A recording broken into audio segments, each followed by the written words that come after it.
تو آپ سے پوچھا حضور قلب ہے کیا؟ کیا یہ پاؤ 1.5 پاؤ کا جو گوشت کا لوتھڑا ہے تو کیا یہ اس سے مراد ہے؟ کسی کا قلب تو اس دا دل کی تو چڑی جڈا دل، ذرا کوئی کھڑاک ہو تو تربک جاتا ہے، ڈر جاتا ہے، کی ہوا ہے۔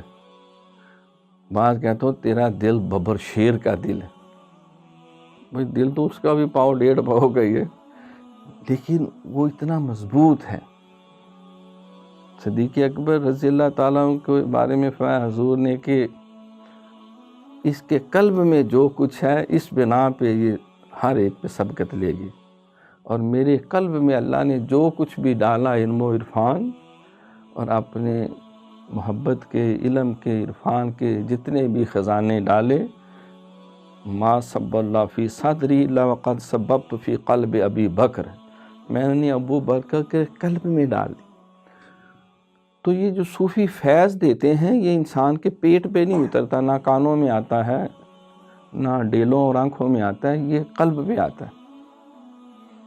تو اگر قلب ہی گندا ہو تو پھر وہ اس میں جائے گا تو وہ گندا اور پلید ہو جائے گا۔ ولی اللہ تے پانڈا تک کے پاندے خیر حضوروں، جو دل پاک غرورو ہندا کر دے نوروں نوروں۔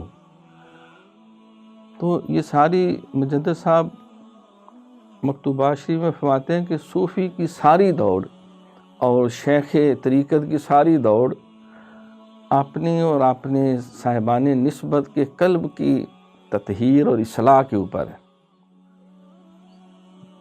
دیکھو نا، سیدنا جبریل امین سرکار کی خدمت میں آئے اور پوچھا کہ اخبرنی عن الاحسان، حضور مجھے بتائیں احسان کیا ہے؟